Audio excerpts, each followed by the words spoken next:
नमस्कार, स्वप्नपूर्ती career academy आपल्या सर्वांचं स्वागत आहे. मागच्या लेक्चरमध्ये आपण चालू केलं होतं सायन्स वनचा जो चॅप्टर आहे पहिला, त्याचं नाव आहे ग्रॅव्हिटेशन स्टार्ट केलं होतं.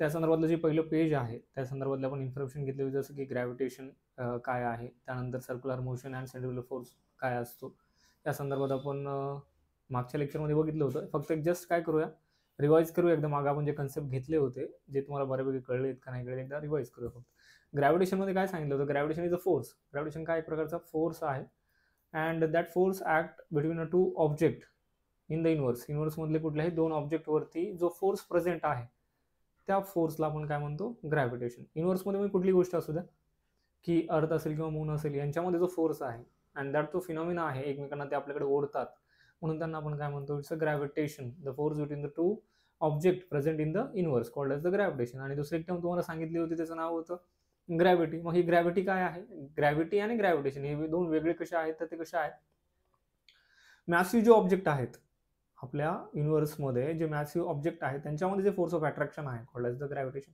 अँड ग्रॅव्हिटी म्हणजे जसं आपली अर्थ आहे, earth also the planet is a massive object, and earth attract other object towards itself.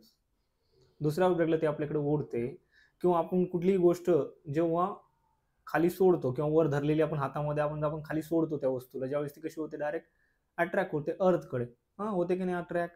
आणि त्याचं फोर्स जो अट्रॅक्शन आहे ते कुठं आहे, सेंटरला आहे. सेंटरला ती काय करत असते, आपल्याकडे ओढत असते ऑब्जेक्टला. त्याला म्हणतो आपण ग्रॅव्हिटी. म्हणजे एखाद्या मॅसिव्ह ऑब्जेक्टनं छोट्या ऑब्जेक्टला जो फोर्स अप्लाय केला जातो जनरली, त्या फोर्सला आपण काय म्हणणार आहे, ग्रॅव्हिटेशन म्हणणार आहे. ग्रॅव्हिटी म्हणणार आहे. ग्रॅव्हिटेशन म्हणजे युनिव्हर्समधल्या दोन कुठल्याही मॅसिव्ह ऑब्जेक्टच्या संदर्भात जे फोर्स ऑफ अट्रॅक्शन आहे ते ग्रॅव्हिटेशन.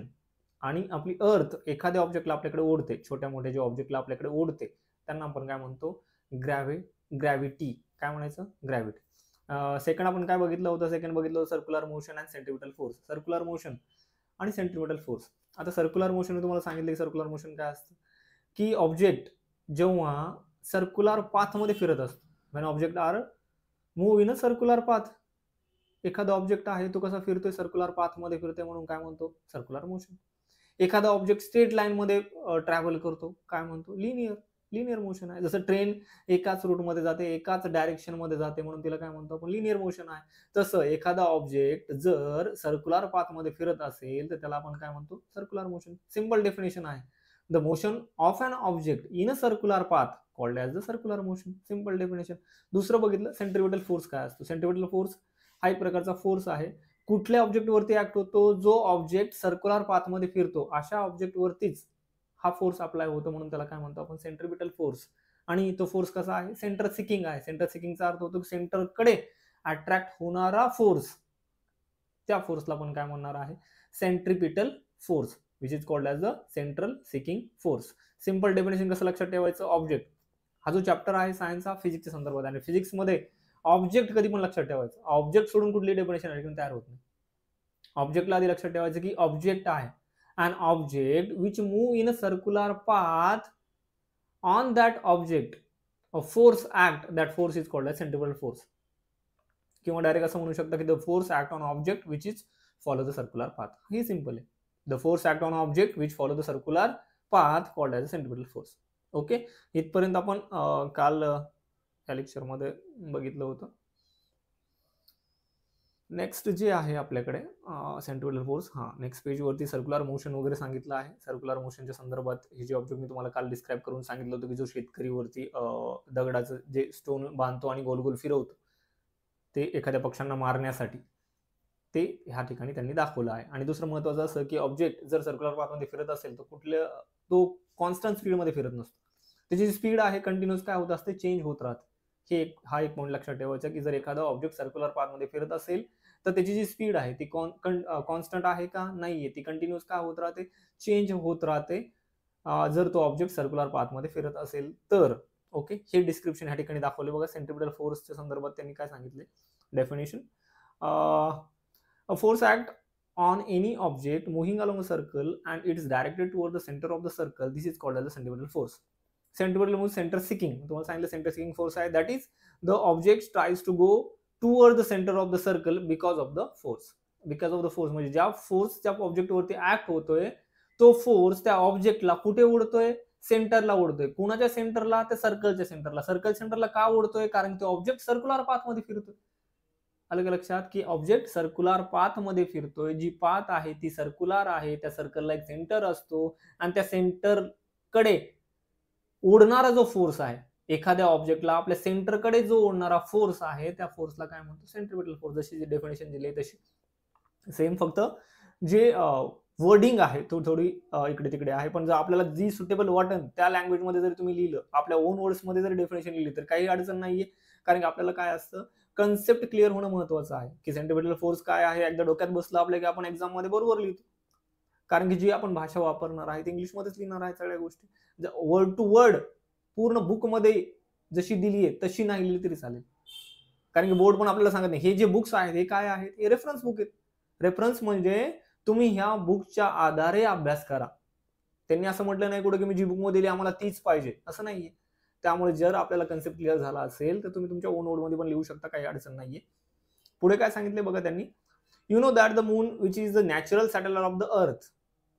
अर्थचा नॅचरल सॅटेलाइट आहे कोण? मून. आता सॅटेलाइट माहिती आहे आपल्याला, सॅटेलाइट म्हणजे एक सेलेस्टियल ऑब्जेक्ट, तो कुठल्या तरी पर्टिक्युलर प्लॅनेटला काय करतो, चक्रा मारतो किंवा रिव्हॉल्व करतो, त्याला आपण सॅटेलाइट म्हणतो.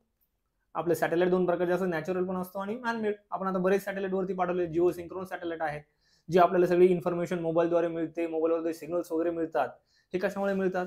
किंवा आपण एखादी मॅच लाईव्ह बघू शकतो. हे सगळ्या गोष्टी पॉसिबल कशामुळे झाल्या? तर सॅटेलाइटमुळे. मॅनमेड सॅटेलाइट वरती पाठवलेत ना, अर्थला काय करतात, ते रिव्हॉल्व करतात, म्हणून त्यांना काय म्हणतो आपण? सॅटेलाइट. सॅटेलाइट म्हणजे एखादा object which follow the circular path और which revolve around the particular planet. एखाद्या प्लॅनेटला तो पर्टिक्युलरली काय करत असतो? रिव्हॉल्व करत असतो. त्याला आपण काय म्हणतो? सॅटेलाइट. तसं मून काय आहे? Moon is a natural satellite of the अर्थ. मून काय आहे? नॅचरल सॅटेलाइट आहे. कुणाचा आहे नॅचरल सॅटेलाइट? अर्थचा आहे. तो पण कुठल्या पाथमध्ये फिरतो? सर्क्युलर पाथमध्येच फिरतो. तेच सांगितलं, direction moon as well as is speed constantly changes. बघा मी काय सांगितले, the direction of the motion of the moon as well as its speed constantly changes during this motion. कारण सर्क्युलर पाथमध्ये जर फिरत असेल तर मी आधी सांगितलं तुम्हाला की काय होणार आहे, त्याची स्पीड कॉन्स्टंट राहणार आहे का? कंटिन्यूअस त्याची जी स्पीड आहे ती काय होणार आहे? चेंज होणार आहे. Do you think some force is constantly acting on the moon? What must be the direction of the force? Question विचारलाय. How would its motion have been if no such force acted on it? जर कुठल्या प्रकारचा force त्या मूनवरती act होत नसेल तर याचा अर्थ ती ऑब्जेक्ट सर्क्युलर पाथमध्ये फिरेल का? नाही फिरणार. सर्क्युलर पाथमध्ये जर फिरत असेल तर 101% some force should be act on that object. जर सर्क्युलर पाथमध्ये ऑब्जेक्ट फिरत असेल तर 101% कुठला ना कुठला तरी फोर्स त्या ऑब्जेक्टवरती ऍक्ट होणार आहे आणि त्या फोर्सला आपण काय नाव दिलं होतं? Centripetal force. त्यामुळे त्यांनी असं विचारलं की जर तो फोर्स नसेल तर मून रिव्हॉल्व करणार कसं अर्थच्या? नाही करणार, कारण सर्क्युलर पाथ जर नसेल तर सेंट्रिपिटल फोर्स ऍक्ट होणार. तिथं काय पाहिजे आपल्याला? सर्क्युलर पाथ पाहिजे. त्यामुळे मून काय करतोय? सर्क्युलर पाथ रिव्हॉल्व करतोय अराउंड द अर्थ.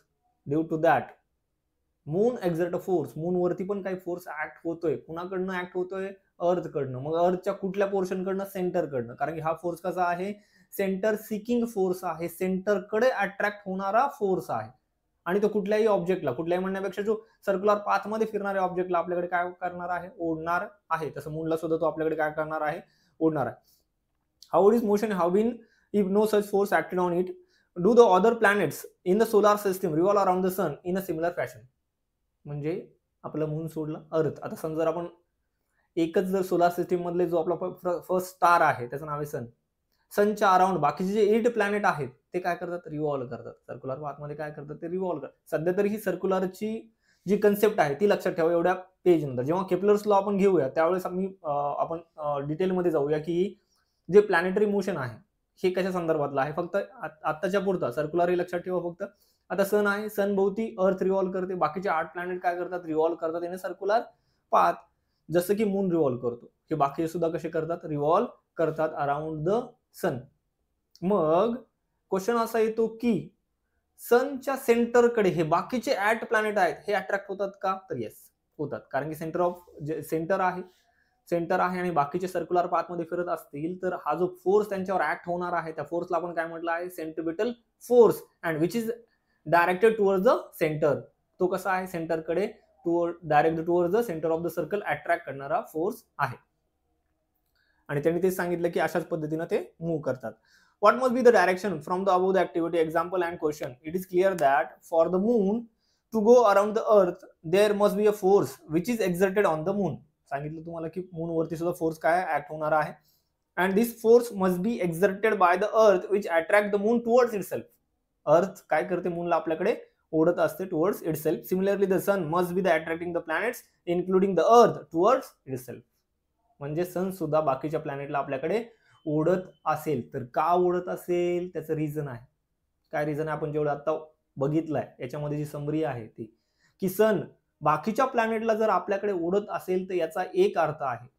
कुठला, की जेवढे प्लॅनेट असतील, एव्हरी प्लॅनेट, जेवढे प्लॅनेट आहेत, समजा 8 प्लॅनेट आहेत, हे सगळे कसे मूव्ह करतात, सर्क्युलर पाथमध्ये. आणि जर ते सर्क्युलर पाथमध्ये जर ते मूव्ह करत असतील त्यांच्यावरती जो फोर्स ऍक्ट होतो त्या फोर्सला काय म्हणणार आपण, सेंट्रिपिटल फोर्स. आणि तो कसा आहे, टुवर्ड्स द सेंटर, सेंटरकडे अट्रॅक्ट करणारा फोर्स आहे, जसं की तो कोणाकडे आहे, सनकडे आहे. ओके, इथपर्यंत लक्षात आलं, centripetal force and circular motion. Okay okay. Next page मध्ये आपण बघूया की केपलर्स लॉज आहेत. नेक्स्ट पेज वरती आपले काय आहेत, केपलर्स. जॉहानस केपलर असं या सायंटिस्टचं नाव आहे. आणि सुंदर अशा प्रकारची इन्फॉर्मेशन या ठिकाणी त्यांनी प्रोव्हाइड केली आहे की जे आपण सोलार सिस्टीम बघतो, सोलार सिस्टीम 5वी 6वी 7वी पासून ऐकत आलो, सोलार सिस्टीम आहे, सोलार सिस्टीम आहे, सोलार सिस्टीम आहे. मग या सोलार सिस्टीमला सोलार सिस्टीमच का म्हटलंय, कारण की सन काय आहे, सन हीट प्रोव्हाइड करतो, कळलं, सोलार एनर्जी. एनर्जी कुठली, सोलार एनर्जी सनकडे. त्यामुळे सोलार सिस्टीम म्हटलं. आणि सोलार सिस्टीम मध्ये किती प्लॅनेट आहेत, 8 प्लॅनेट आहेत. ते रिव्हॉल्व करतात अराउंड द सन. मग ह्या प्लॅनेट जे रिव्हॉल्व करतात हे किती डिस्टन्सवर आहेत, हे किती वेळ लागतो त्यांना रिव्हॉल्युशन करायला, ह्या सगळ्यांचं कॅल्क्युलेशन किंवा हे सगळं एखाद्या लॉ मध्ये ज्यांनी आपल्याला सांगितलं ते म्हणजे कोण आहेत, जॉहानस केपलर. जॉहानस केपलरने सांगितलं की solar system is there are 8 planets revolve around the sun, but what are the exactly distance, what are the revolution period of the particular planet are done by the Keplers by his law. म्हणजे केपलरच्या law मध्ये, केपलरच्या नियमानुसार हे planet सनच्या around revolve कसे करतात, त्यांचं distance किती आहे, ते किती ठराविक काळामध्ये किती फिरतात, किती डिस्टन्स कव्हर करतात, ह्या सगळ्यांचे जे लॉज आहेत ते आपल्याला कोणी सांगितलं आहे, केपलरने सांगितलं आहे. कोणी सांगितले, Kepler's. And on the point of your examination it is very important. हा जो केपलरचे जे लॉ आहेत हे खरंच खूप महत्वाचे आहेत. परीक्षेच्या दृष्टिकोनातून हमखास यातले 1 ना 2 लॉज 100% काय अर्थात एक्झाम मध्ये येतात. त्यामुळे जर आपल्याला हे लॉ समजले तर चांगली गोष्ट आहे. ते आपण आता घेऊया एक एक 1 बाय 1 की कशा प्रकारचे लॉज आहेत, काय आहे, केपलर्सनी खरंच कशा पद्धतीने याची मांडणी केली आहे, कुठला प्लॅनेट कुठल्या डिस्टन्स वरती आहे, तो किती टाइम पिरियड घेतोय अराउंड द सनला रिव्हॉल्व करण्यासाठी, तो किती वेळ घेतोय, काय वेळ, सविस्तर माहिती ह्या यांच्या नियमामध्ये आहे. त्याआधी आपण थोडेसे कन्सेप्ट बघूया काय काय आहेत. ह्या संदर्भात जी कन्सेप्ट आहेत बघा, त्यांनी काय सांगितलं, planetary motion had been observed the astronomers since ancient time. Ancient टाइमापासनं प्लॅनेटरी मोशनच्या संदर्भात जे ऑब्झर्वेशन होतं ते सगळं झालेलं, सगळं करत होते त्यावेळेस की ॲस्ट्रॉनॉमर्स म्हणजे जे सेलेस्टियल बॉडीज मध्ये त्यांची स्टडी आहे. सेलेस्टियल बॉडीज म्हणजे कुठल्या स्पेस मधल्या ज्या सेलेस्टियल बॉडीज, जसं अर्थ आहे, सन आहे, मून आहे, ज्युपिटर आहे, सॅटर्न आहे, यांच्या संदर्भातली जी इन्फॉर्मेशन किंवा ज्यांचे जे थेरीज आहे हे जे मांडतात त्यांना काय म्हणतो आपण, ॲस्ट्रॉनॉमर्स. कारण की त्यांची ती स्पेस मधल्या सेलेस्टियल बॉडींची ती काय करतात, माहिती घेत असतात. And before Galileo is the very important scientist or the great scientist which perform all the activities are related with the space and celestial bodies च्या संदर्भातली जी काही इन्फॉर्मेशन आहे तो गॅलिलिओनी आधीच मांडून ठेवली होती. आणि त्यावेळेस कुठल्याही प्रकारचे इन्स्ट्रुमेंट नव्हते. इन्स्ट्रुमेंट म्हणजे की आता सध्या आपल्याकडे कॅमेराज आहेत, झूम क्लॅरिटी आहे, आपल्याकडे किती दूरपर्यंत झूम करून बघू शकतो की काय आहे, कशा पद्धतीचं इन्फॉर्मेशन आहे, ह्या सगळ्या गोष्टी आपण काय करू शकतो, आता सध्याच्या घडीला बघू शकतो. पण त्यावेळेस कुठल्या प्रकारच्या इन्फॉर्मेशन ह्या ठिकाणी अवेलेबल कुठल्या इन्फॉर्मेशन, कुठलेही इन्स्ट्रुमेंट ह्या ठिकाणी अवेलेबल नव्हते. त्याआधी गॅलिलिओनी सुद्धा अशा प्रकारचं जे त्यांचे थिसिस आहे, थेरीज आहे, याच्यामध्ये सांगितलं होतं की प्लॅनेटरी मोशन आहे, अशा प्रकारचे प्लॅनेट्स आहेत, त्यांचं डिस्टन्स एवढं आहे, त्यांचा रिव्हॉल्युशन पिरियड एवढा आहे, असं त्यांनी आधीच सांगितलं होतं. आणि जे काही ऑब्झर्वेशन आधी केलं जात होतं ते सगळे कसं केलं जायचं, नेकेड आईजनं, म्हणजे उघड्या डोळ्यांनी जसं दिसते त्या हिशोबाने पण गॅलिलिओनी फर्स्ट इन्स्ट्रुमेंट डिस्कवर केला, त्याचं नाव होतं telescope. With the help of telescope we can understand the particular position, motion of the celestial bodies which are present in the space. स्पेसमध्ये ज्या गोष्टी प्रेझेंट आहेत, ज्या सेलेस्टियल बॉडीज प्रेझेंट आहेत, ह्या सगळ्यांचं ऑब्झर्वेशन थोडंसं अजून चांगल्या प्रकारे करण्यात आलं जेव्हा टेलिस्कोपची डिस्कवरी झाली. And the scientist who discover the telescope name as the Galileo. All of the planet positive were made with the naked eyes, उघड्या डोळ्यांनी केले जायचे पहिले, नंतर मग टेलिस्कोप डिस्कवर झाला. By the 16th century lot of data were available. नंतर खूप माहिती त्या संदर्भात मिळत गेली आपल्याला, कारण की टेलिस्कोपने exact position, exact revolution period त्या ठिकाणी माहिती झाला. अजून बऱ्याच प्रकारची माहिती त्या ठिकाणी कलेक्ट करण्यात आली. Planetary motion of the planetary position and the motion. Johns Kepler study this data. जे आपले सायंटिस्ट आहेत त्यांनी हा सगळा डाटा काय केला, कॅल्क्युलेट केला, त्या संदर्भातली बरीच माहिती गोळा केली. He notice that the motion of the planet follow certain laws. म्हणजे मोशन ऑफ अ प्लॅनेटचं जे मोशन आहे हे काय करतात, पर्टिक्युलरली एक रूल फॉलो करतात, एक लॉ फॉलो करतात. Without their law they are not move or they are not displace from one place to another place. एका ठिकाणून ते दुसऱ्या ठिकाणी जाऊ शकतात, ते जातात, पण काही कुठल्या लॉ मध्ये राहून, त्यांचं जे लॉ आहे त्या लॉ मध्येच ते काय करतात, मूव्ह करतात किंवा एका ठिकाणून दुसऱ्या ठिकाणी रिव्हॉल्व करतात. सर्क्युलर मोशन मध्ये असेल तर हे सगळे planetary motion follows the certain laws. He stated 3 laws describing planetary motion. These are known as the Kepler law, which are given below. प्लॅनेटरी मोशनच्या संदर्भातले जे 3 महत्वपूर्ण लॉज आहेत, व्हेरी इम्पॉर्टंट लॉज आहेत, are done by the Keplers. Johannes Keplers यांनी ते डिस्कवर केले आहेत बाय प्रिव्हियस डाटा जो त्यांनी कलेक्ट केला होता. त्याच्या संदर्भात त्यांनी पूर्ण 3 लॉज या ठिकाणी सांगितले आहेत. त्या लॉज मध्येच आपण प्लॅनेटरी मोशन कसे करतात किंवा प्लॅनेट मोशन कसे करतात अराउंड द सन या संदर्भातली माहिती पूर्ण कोणी दिली आहे, केपलरने. ओके, त्याच्या पहिले आता जर तुम्ही ऑब्झर्व केलं असेल, डू यू नो जो हा जर आपण वाचला ह्या ठिकाणी, तर आपल्या लक्षात येतं की आपण जे म्हणत होतो की जे प्लॅनेट आहे ते सर्क्युलर मोशन मध्ये अराउंड द सन फिरतायत, पण ऍक्च्युअली तसं नाहीये. केपलर्सने सांगितलंय की हे जे सर्क्युलर मोशन मध्ये न फिरता यांची एक पर्टिक्युलर ऑर्बिट आहे. ऑर्बिट म्हणजे कक्षा, त्यांच्या कक्षेमध्ये ते फिरत असतात. All the planets revolve around the sun in a orbit. That orbit is called as ellipse. त्या ऑर्बिटला त्यांनी काय म्हटलंय, इलिप्स म्हटलंय, की हे सर्क्युलर नसून हे कसं आहे, इलिप्स आहे. मग इलिप्स हा शेप आपल्याला समजण्यासाठी आपण काय करू शकतो, बुकमध्ये आपल्याला इन्फॉर्मेशन दिली आहे. बुकमध्ये असं सांगितलंय की जर एक कोण असतं, कोण आहे माहिती तुम्हाला, कोण जेव्हा आपण कोणाचा बर्थडे वगैरे जर असतं तर बर्थडे बॉयच्या वरती डोक्यावरती लावलेला असतो, जो कोण बघितला असेल तुम्ही, तो कोण, तो त्या कोणला जसं बुकमध्ये दिलंय त्या हिशोबाने बघा, कोणला काय केलंय, इन्क्लाइन प्लेन मध्ये कट केले. कशामध्ये कट केले, इन्क्लाइन प्लेन मध्ये कट केले. आणि मग जो पोर्शन तयार झाला आहे, जो पोर्शन ह्या ठिकाणी तयार झाला आहे त्याला काय म्हटलंय आपण, इलिप्स. आता बघा हा इथला जर कट केलं तर तो कसा दिसेल माहिती का, अशा प्रकारचा. यस, हे काय झालं, एक प्रकारचं इलिप्स शेप. हा कुठला शेप आहे, इलिप्स. याला काय म्हणणार आपण, ellipse. The shape ellipse are produce by when we cut the cone in a incline plane. एखाद्या कोनला इन्क्लाइन प्लेन मध्ये जर आपण कट केलं, जो शेप तयार झाला त्या शेपला काय म्हटलं आपण, इलिप्स शेप म्हटलं. आणि हे जेवढे प्लॅनेट्स आहेत ते कुठल्या ऑर्बिट मध्ये फिरत असतात, इलिप्स शेप मध्ये फिरतात. जसं आपली अर्थ आहे, अर्थ सुद्धा रिव्हॉल्व करते around the sun in a elliptical orbit. त्याची ऑर्बिट कशी आहे, इलिप्टिकल ऑर्बिट आहे, नॉट अ सर्क्युलर. हे एक लक्षात ठेवा की अर्थ जी ऑर्बिट आहे, it's not a circular. Earth revolve around the sun in a elliptical orbit. इलिप्टिकल ऑर्बिट मध्ये काय करत असतात, जी अर्थ आहे ती सनच्या भोवती काय करत असते, फिरत असते. तिला कुठला ऑर्बिट म्हटलं आपण, elliptical orbit or called as a ellipse.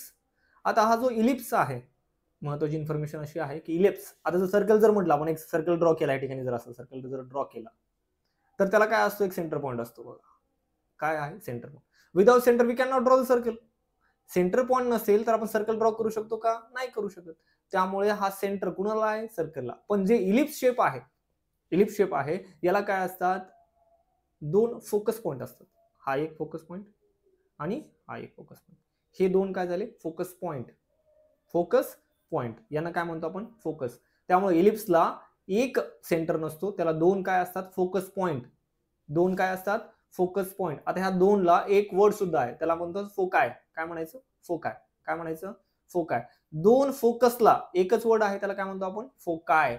So ellipse has a 2 फोकाय.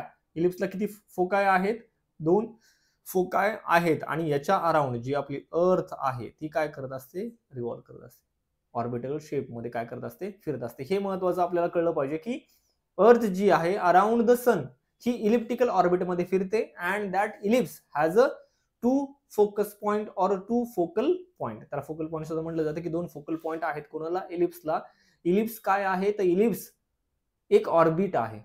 Ellipse एक काय आहे, ऑर्बिट आहे आणि त्या ऑर्बिट मध्ये अर्थ काय करत असते, रिव्हॉल्व करत असते अराउंड द सन. आता रिव्हॉल्व बऱ्याच वेळापासून म्हणतो मी रिव्हॉल्व. लक्षात येणं रिव्हॉल्व म्हणजे काय असतं, रिव्हॉल्व म्हणजे सनभोवती चक्कर मारणे किंवा सनभोवती सनभोवती फिरणे, याला म्हणतो रिव्हॉल्व. आणि रोटेशन एक वेगळा शब्द असतो. रोटेशन म्हणजे स्वतःभोवती फिरणे. जसं अर्थ स्वतःभोवती फिरता फिरता सनभोवती सुद्धा फिरते, म्हणजे अर्थ रोटेशन पण करते आणि काय करते, रिव्हॉल्युशन. रिव्हॉल्युशन कोणा संदर्भात असतं, सनच्या संदर्भात. वेन अर्थ रिव्हॉल्व अराउंड द सन, आपण असं म्हणतो का की सन रोटेट अराउंड द सन, असं नाही म्हणणार. कारण की रोटेशन म्हणजे स्वतःभोवतीचे फिरणे. काय म्हणतात त्याला म्हणतो परिवलन मराठीमध्ये जर म्हणायचं तर परिवलन, आणि दुसरं मराठीमध्ये परिभ्रमण. परिभ्रमण म्हणजे दुसऱ्या भोवती फिरणे. जसं की सन आहे, सन भोवती फिरणे त्याला म्हणतो रिव्हॉल्युशन. स्वतःभोवती फिरणे रोटेशन. तर हे रिव्हॉल्युशन करत असते. रिव्हॉल्युशनचा अर्थ लक्षात आला की काय असतं, ओके. तर अर्थ रिव्हॉल्व करते around the sun in elliptical orbit, हे लक्षात ठेवा. फर्स्ट इलिप्टिकल ऑर्बिट मध्ये फिरते. इलिप्टिकल लक्षात आलं की कसा शेप आहे, काय आहे, आपण कोणला कट केला आहे, नुसतंच कट नाही तर कशामध्ये कट केलं आहे, इनक्लाइन प्लेन मध्ये कट केलं आहे. So the ellipse shape is done or it's produced when we cut the inclined plane, when we cut the cone in a inclined plane. म्हणजे इन्क्लाइन प्लेनला कट केलं बाबा आपण, याला कोनला काय केलं, कट केलं आहे. जे शेप तयार झाले त्याला काय म्हटलं आपण, इलिप्स किंवा इलिप्टिकल ऑर्बिट. ही कोणाची आहे, अर्थची आहे अराउंड द सन. ओके, हेच त्यांनी सांगितलं बघा डू यू नो मध्ये. An ellipse is the curve obtain when a cone is cut by an incline plane. म्हणजे हा जो कोन आहे आम्ही कशामध्ये कट केला आहे, इन्क्लाइन प्लेन मध्ये काय केलं आहे, ह्या ठिकाणी कट केला आहे. It has a two focal point, ते सांगितलं तुम्हाला. फोकल पॉइंट, दोन फोकल पॉइंट आहेत. The sum of the distance of the two focal points of every point is the curve is a constant. म्हणजे त्यांचं असं म्हणणं आहे की ह्या ठिकाणी अर्थ असेल, ह्या ठिकाणी अर्थ आहे, तर इथून इथपर्यंत अंतर आणि इथून इथपर्यंत अंतर हे कसं असणार आहे, कॉन्स्टंट असणार आहे. हे दोन्ही अंतर कसे असणार आहेत, कॉन्स्टंट असणार आहे. Because this is a elliptical shape. Shape कशी आहे, it is a elliptical shape आणि elliptical has a two focal point. आणि त्या दोन्ही फोकल पॉइंट पासून जर आपण अर्थचं डिस्टन्स मेजर केलं तर ते कसं येणार आहे, सेमच येणार आहे. Constant at every point. F1 आणि F2 are the two focal points. हा याला जर F1 म्हटलं, याला F2 म्हटलं, तर हे दोन्ही पण काय आहेत, फोकल पॉइंट्स ह्या ठिकाणी आहेत. Focal points of the ellipse shown in the figure 1.3. If A, B, C are the 3 points on the ellipse. Diagram पण दिली आहे. A पॉइंट आहे, B पॉइंट आहे, C पॉइंट आहे. Are the 3 points on the ellipse. ह्या ellipse मध्ये 3 point, हे दोन फोकल पॉइंट, हा एक आणि हा एक. त्यांनी असं म्हटलंय की AF1 प्लस AF2. आता बघा AF1 हे जे डिस्टन्स आहे, हे जे डिस्टन्स आहे, हे AF1 प्लस AF2 हे डिस्टन्स.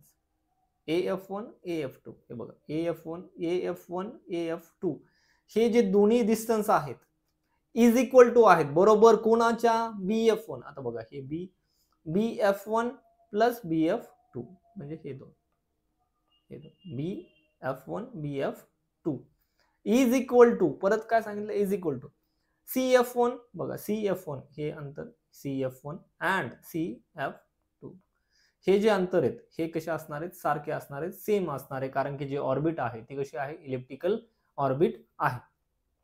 ओके, त्यानंतर बघूया फर्स्ट केपलरचं काय आहे, फर्स्ट लॉ. खूप महत्वाचे लॉज आहेत, त्यामुळे फर्स्ट लॉ लक्षात ठेवा. बघा काय म्हटलं first law, the Keplers first law, the orbit of a planet is an ellipse with the sun at one of the foci. आधी काय करायचं माहिती का, हा जो फर्स्ट लॉ आहे वर्डिंग लक्षात ठेवायची की वर्ड यांनी काय यूज केले, तर त्यानंतर आपण अंडरस्टँड करायचं आहे की काय आहे. बघा द ऑर्बिट, फर्स्ट वर्ड आहे द ऑर्बिट. कोणाची ऑर्बिट असेल, प्लॅनेटची. The orbit of a planet, कोणाची ऑर्बिट आहे, प्लॅनेटची. The orbit of a planet is an ellipse. Okay, तेच आपण आता मागे काय चर्चा केली की जे अर्थ रिव्हॉल्व करते सनच्यात तो कसा ऑर्बिट आहे, इलिप्टिकल ऑर्बिट आहे. आपण ते बघितलं पण इलिप्टिकल कसं करतात, काय करतात.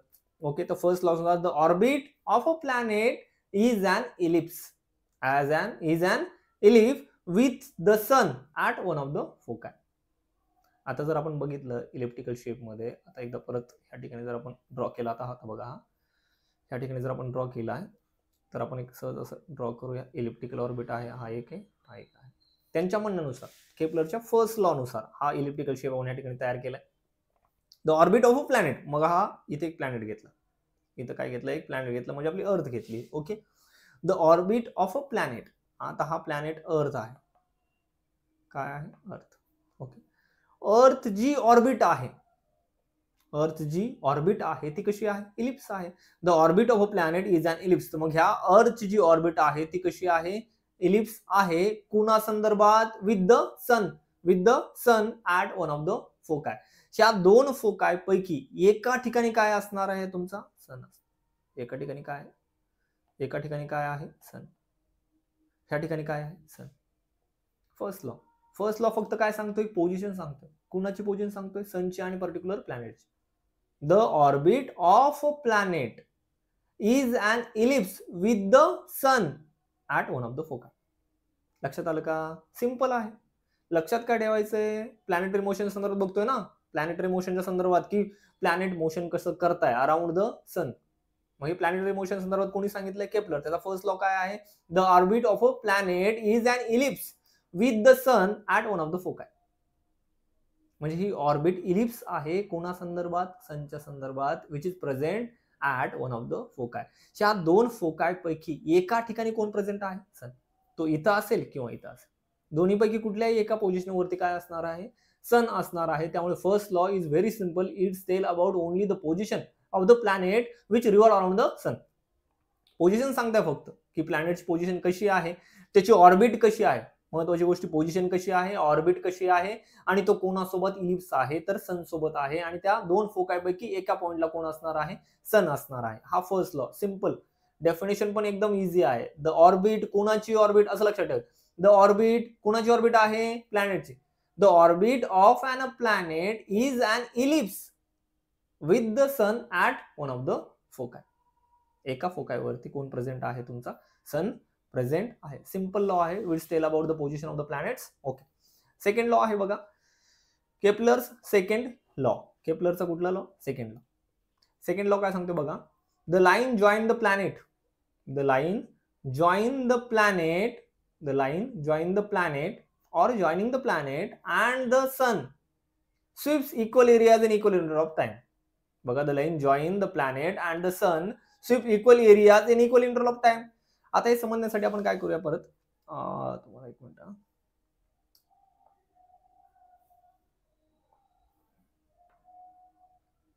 ही जी डायग्राम दिली आहे बुकमध्ये, ह्या संदर्भात बघूया आपण ही डायग्राम काय आहे तर ऍक्च्युअली.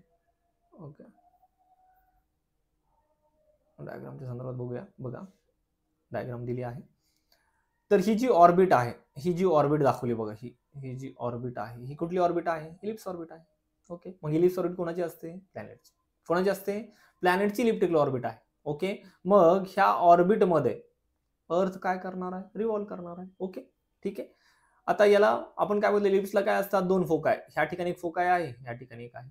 ओके, दोन फोकाय एका ठिकाणी. फर्स्ट लॉ नुसार, first law tells about that the orbit of the planet is an ellipse, is an ellipse with the sun at one of the foci. मग एका फोकायवरती सन प्रेझेंट आहे, इथं मेन्शन केला आहे, सन ह्या ठिकाणी आहे. फर्स्ट आपली जो प्लॅनेट आहे तो पोझिशन कुठल्या पोझिशनला होता, ए पोझिशनला. त्यांनी डिस्टन्स कव्हर केलाय, तो बी पर्यंत गेलाय. म्हणजे हा पर्टिक्युलर एक प्लॅनेट आहे, ह्या प्लॅनेटने एक मंथ धरा, एक मंथ मध्ये, ओके, एक मंथ मध्ये एवढा डिस्टन्स त्यांनी काय केलाय, ट्रॅव्हल केला आहे. एवढा डिस्टन्स जो आहे तो एवढा, म्हणजे ए पासून तो कुठे गेला, बी पर्यंत, विदिन 1 मंथ. एका महिन्यामध्ये यांनी एवढा काय केला, डिस्टन्स ट्रॅव्हल केला आहे. अकॉर्डिंग टू द लॉ काय सांगतो बघा, the line join the planet and the sun. आता बघा, ही हा प्लॅनेट आहे, इथपासून ही लाईन जॉईन केली. ओके, ही लाईन जॉईन केली.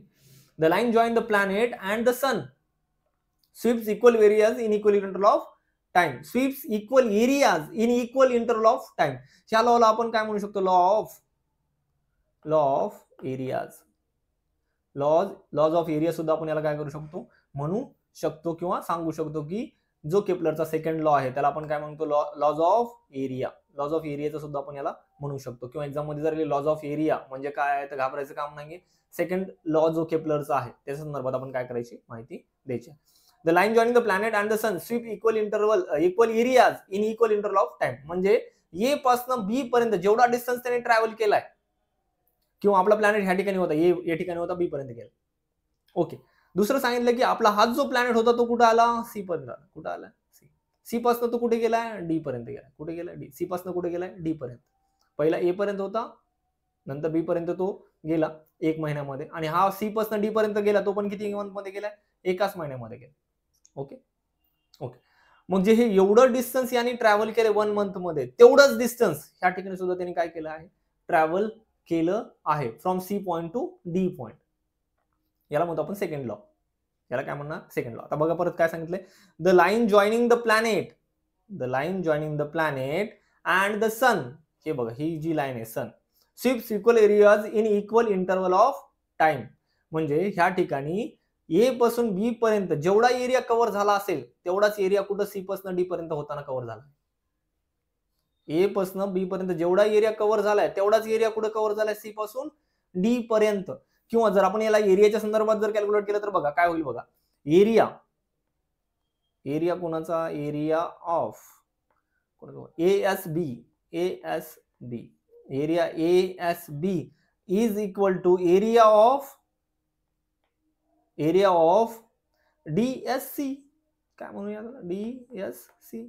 एरिया एवढा जेवढा एरिया कव्हर झाला आहे एवढाच एरिया ह्या ठिकाणी सुद्धा काय झालाय, कव्हर झाला आहे. म्हणजे एरियाचा सुद्धा law, area of ASB is equal to area of DSC. बघा हा D, हा S आणि हा C. एवढा एरिया जेवढा कव्हर झालाय तेवढाच एरिया ह्या ठिकाणी कव्हर झालेला आहे. The line join the planet and the sun sweeps equal areas in equal interval of time. एवढा एरिया जर कव्हर झाला असेल तर त्याला टाइम पण किती लागला, इथं पण किती लागलाय 1 मंथ, इथं पण किती लागलाय 1 मंथ. दोन्ही ठिकाणी पण जर एरिया कसा आहे, सेम आहे. एरिया सेम आहे, टाइम सुद्धा कसा आहे, सेम. दोन गोष्टी लक्षात ठेवायच्या, एरिया सुद्धा इक्वल आहे, दुसरा टाइम सुद्धा काय आहे, सेम आहे. तेच सांगितले बघा. The line join the planet and the sun sweep equal areas in equal interval of time. Equal interval of time म्हणजे टाइम सुद्धा काय आहे, सेम आहे. आणि एरिया सुद्धा कसा आहे, इक्वल आहे. स्वीप्सचा अर्थ होतो की तेवढा त्यांनी कव्हर केला आहे. स्वीप्स म्हणजे equal area covered in equal interval of time. Second law काय सांगतो आपल्याला, की पहिला लॉ सांगितलं होतं की इलिप्टिकल ऑर्बिट आहे, विथ अ सन आहे आणि एका फोकावरती सन आहे. हे सगळं पोझिशन सांगितले. मग जर तो पर्टिक्युलर प्लॅनेट जर मूव्ह करत असेल, रिव्हॉल्व करत असेल, तर त्याची रिव्हॉल्युशन कशी असेल, त्यांनी डिस्टन्स किती कव्हर केला असेल आणि त्याला डिस्टन्स कव्हर करताना किती टाइम लागला असेल, हे जे कोणी सांगत असेल तर काय आहे, केपलरचा second law. First law position, second law how the distance is cover and that distance should be equal to the equal interval of time. म्हणजे डिस्टन्स तेवढाच आणि टाइम सुद्धा तेवढाच इलिप्टिकल ऑर्बिट मध्ये. हा झाला कोणाचा, केपलरचा सेकंड लॉ. लक्षात आलं, केपलरचा सेकंड लॉ एरियाच्या संदर्भात आणि टाइमच्या संदर्भात. लक्षात ठेवायचं एवढंच की the line joining the sun and the planet, ह्या दोघांमध्ये जी लाईन आहे ही स्वीप करतात. Sweeps equal areas in equal interval of time. Equal areas in equal interval of time. Area आणि टाइम कसा आहे, सेम आहे. हा झाला केपलरचा second law, also called as the area of laws of area सुद्धा म्हणू शकतो. आता त्यांनी काय डिस्क्रिप्शन मध्ये सांगितलं बघा. AB and CD are the distance covered by the planet. बघा कुठे बघा, AB हा AB आहे, हा जो आहे, हा जो ह्या ठिकाणी जो AB दाखवलाय बघा, हा जो AB दाखवलाय ह्या ठिकाणी बघा, हा जो AB दाखवलाय, AB and CD are a distance covered. हा बघा, हा AB हा CD. ओके, हा AB हा CD, कारण इकडनं ट्रॅव्हल करतोय हा प्लॅनेट, ह्या साईडनं ट्रॅव्हल करतोय. ओके, ह्या साईडने जर तो ट्रॅव्हल करत असेल, ह्या ठिकाणावरनं जर तो ट्रॅव्हल करत असेल तर ह्या ठिकाणी बघा, ह्या ठिकाणी लक्षात ठेवा, इकडनं ट्रॅव्हल करत असेल तर हा A पासून कुठे गेला, B पर्यंत. बघा AB and CD are distance cover by the planet. हे डिस्टन्स कव्हर केले, कोणी, प्लॅनेटने कव्हर केले in equal time that is after equal interval of time the position of the planet starting from A to C are shown by the B and D D respectively. B and D ह्या दोघांनी काय केलंय ते show केलंय बघा. हे इथं D आहे, इथं काय आहे बी आहे. एवढा एरिया त्यांनी कव्हर केला आहे. The straight line AS and CS बघा. Straight line AS and CS ह्या दोन लाईनच्या संदर्भात सांगतो. AS and CS sweep equal area. हे दोघं पण स्वीप इक्वल एरिया आणि equal interval of time that is area ASB. आपण आधीच घेतलं होतं बघा. Area ASB and area DS C किंवा सीएसडी असं म्हणू शकतो. सीएसडी असं सुद्धा म्हणू शकतो, काय अडचण नाही. That is area ASB and CSD are equal. The straight line AS and CS sweeps equal area and equal interval of time. That is area ASB and CSD are equal. ह्या ठिकाणी area equal आहे आणि distance सुद्धा equal आहे. हा होता आपला second law, केपलरचा काय सेकंड लॉ. थर्ड लॉ काय सांगतो बघा केपलरचा third law. The square of its period of revolution around the sun directly proportional to the cube of the mean distance of the planet from the sun. Square of its period of revolution बघा. Period of revolution काय म्हटलं त्यांनी, period of revolution. या ठिकाणी जर आपण revolution जर म्हटलं, रिव्हॉल्युशन म्हणजे काय, सनभोवती ऑर्बिट मध्ये फिरणं, तर आपण परिभ्रमण म्हटलं होतं. रिव्हॉल्युशन म्हणजे आता जो प्लॅनेट आहे आपल्याकडे अर्थ आहे ती कोणाभोवती फिरते, सनभोवती, म्हणजे revolution. The square of its period of revolution. तर जर आपण ह्या ठिकाणी जर बघितलं आपण ह्या ठिकाणी जर आपण जरा थोडं फोकस केलं, ह्या ठिकाणी लक्षात थोडस, ह्या ठिकाणी जर आपण फोकस केलं ह्या ठिकाणी, तर आपल्या लक्षात येतं बघा. हा एक काय समजलं आपण, प्लॅनेट हा रिव्हॉल्व करतोय अराउंड द सन. हा काय करतोय, रिव्हॉल्व करतोय अराउंड द सन. आणि दुसरं महत्वाचे असे की जर अर्थ रिव्हॉल्व करत असेल सनच्या अवतीभोवती फिरत असेल, अवतीभोवती म्हणजे रिव्हॉल्युशन करत, अर्थ रिव्हॉल्व अराउंड द सन. तर जेव्हा अर्थ सनच्या जवळ असेल, समजा ह्या ठिकाणी अर्थ आहे किंवा ह्या ठिकाणी अर्थ आहे, याचा जो रिव्हॉल्युशन पिरियड आहे हा फास्ट होतो. कसा होतो, फास्ट. अर्थ सनच्या जवळ आली की ती फास्ट मूव्ह होणार. जशी जशी दूर जाईल सनपासून, त्याचा जो रिव्हॉल्युशन स्पीड जी आहे ती कशी होणार आहे, कमी होणार आहे, लेस होणार आहे. जर तो सनपासून दूर असेल, कुठलाही प्लॅनेट पर्टिक्युलर, समजा अर्थ जर आपण एक्झाम्पल घेतलं, जर तो सनच्या जवळ असेल तर त्याचा रिव्हॉल्युशन जो स्पीड आहे ती फास्ट आहे as compared to the far away. जर तो दूर असेल, जर तो प्लॅनेट सनपासून जर दूर असेल तर त्याची जी स्पीड आहे ती काय असते, कमी होत जाते. सनपर्यंत जवळ आला की परत स्पीड इन्क्रीज होणार, परत स्लो, परत इन्क्रीज, परत स्लो, परत या ठिकाणी इन्क्रीज होणार, परत स्लो होणार, परत जवळ आला, परत इन्क्रीज, परत स्लो. ह्या पद्धतीनं काय होत असतं, रिव्हॉल्युशन होत असतं अर्थ अराउंड द सन.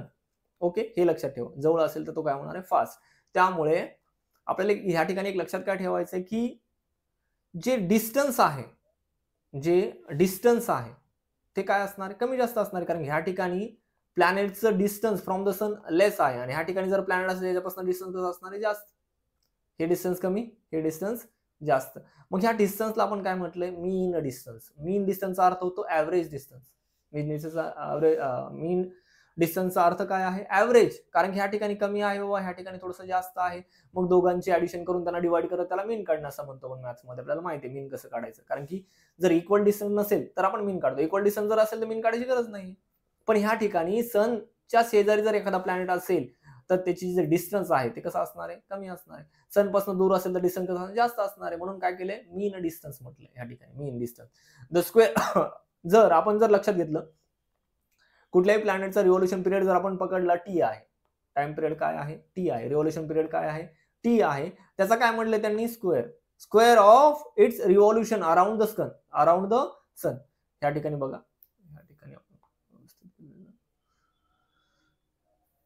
ह्या ठिकाणी आपण काय घेतलंय, रिव्हॉल्युशन पिरियड घेतलाय. ह्या ठिकाणी आपण जर रिव्हॉल्युशन पिरियड घेतला असेल, ह्या ठिकाणी रिव्हॉल्युशन पिरियड घेतलाय, ह्या ठिकाणी रिव्हॉल्युशन जर पिरियड घेतला असेल, ह्या ठिकाणी रिव्हॉल्युशन पिरियड आपण घेतलाय, तो काय घेतलाय, टी घेतलाय. रिव्हॉल्युशन पिरियड काय आहे, टी हा रिव्हॉल्युशन पिरियड आहे, त्याचा काय आहे, square. The square of its period of revolution around the sun is directly proportional to the cube of mean distance. Cube of directly proportional म्हणजे हे directly proportional to cube of mean. जर आपण R पकडला, आपण काय पकडलं की R त्याचा काय आहे, डिस्टन्स आहे, तर याचा काय आहे, क्यूब. हा आपला काय आहे, third law. Revolution of the planet around the sun और time period of the revolution. Time पिरियडच म्हणावं लागेल ना, कारण रिव्हॉल्व करतो किती वेळात रिव्हॉल्व, एक चक्कर घ्यायला किती वेळ लागतो बाबा. Time period of revolution around the sun, त्याचा काय घ्यायचं, square. Square of its period of revolution around the sun is directly proportional to the cube of mean distance. Mean distance मध्ये हा डिस्टन्स छोटा आहे, हा डिस्टन्स जास्त आहे, त्यामुळे मीन घेतले. याला म्हणतो T square directly proportional to the cube of mean distance of the planet from the sun. Derivation पण त्यांनी दिले बघा, T square upon R cube. आता हे डायरेक्ट कसं आलं हे सांगतो तुम्हाला बघा. जर ह्यानुसार जर गेलो आपण तर काय होणार, T square directly proportional to कोणाला, आर क्यूब. आता ह्या टी स्क्वेअर काय, रिव्हॉल्युशन पिरियड आहे कोणाचा, रिव्हॉल्युशन कोण करणार आहे, प्लॅनेट कोणाभोवती फिरणार आहे, सनभोवती. मग हा टी काय आहे, रिव्हॉल्युशन पिरियड आहे, त्याचा square directly proportional to the R cube. आपल्याला माहिती आहे प्रोपोर्शनॅलिटी जर साइन आपल्याला हटवायचं असेल तर आपल्याला काय घ्यावं लागतं, प्रोपोर्शनॅलिटी कॉन्स्टंट घ्यावं लागतो. मग ह्या ठिकाणी जर मला हा प्रोपोर्शनॅलिटी साइन जर कट करायचा असेल तर मी काय करणार आहे, T square is equal to दिलं, याचा अर्थ मला काय कॉन्स्टंट घ्यावं लागेल. मग काय घेतलं मी, के इंटू आर क्यूब. आता हा जो के आहे याला आपण म्हणतो प्रोपोर्शनॅलिटी कॉन्स्टंट किंवा केपलर्स कॉन्स्टंट असं सुद्धा म्हटलंय. जर ह्या ठिकाणी आपण हे बघा, मी इथे लिहितो परत एकदा, ह्या हार क्यूब ज्या ठिकाणी आहे तो या ठिकाणी खाली येईल बघा, T square divided by R cube is equal to काय येणार आहे, के. हे झालं आपला थर्ड लॉ ऑफ केपलर्स. हे केपलरचे 3 लॉ, अतिशय महत्वाचे लॉ ह्या ठिकाणी आपण एक्सप्लेन केलेले. Each and every law should be explain. Kepler first law, second law and third law. एकदा परत सांगतो, केपलरचा first law, the orbit of a planet is an ellipse with the sun at one of the foci. हा first, हा फक्त काय सांगणार आहे आपल्याला, पोझिशन काय आहे व प्लॅनेटची आणि तो कशाभोवती फिरतोय, बस एवढंच. सेकंड काय सांगणार आहे की मग तो रिव्हॉल्व करत आहे, मग त्याला टाइम किती लागलाय, मग त्याने एरिया किती कव्हर केलाय, या संदर्भातला हा सेकंड लॉ, केपलरचा सेकंड लॉ आपल्याला सांगतो की टाइम किती होता आणि एरिया किती कव्हर केलाय. Time and area should be mention in the second law. The line join the planet and the sun sweeps equal areas in equal interval of time. हा second law होता. Third law मध्ये काय सांगितलं, revolution period सांगितलं. आता revolution कोण करत असतं, प्लॅनेट कोणाभोवती फिरत असतं, सनच्या. मग रिव्हॉल्युशन पिरियड जो आहे त्यांनी काय सांगितलं की the square of its period of revolution around the sun is directly proportional to the cube of mean distance of the planet from the sun.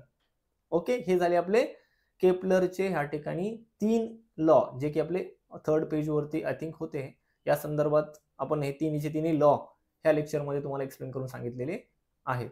Okay, याच्या संदर्भात याच्या पुढचं जे आहे नेक्स्ट पेज वरती ते आपण नेक्स्ट लेक्चर मध्ये कव्हर करूया. थँक्यू.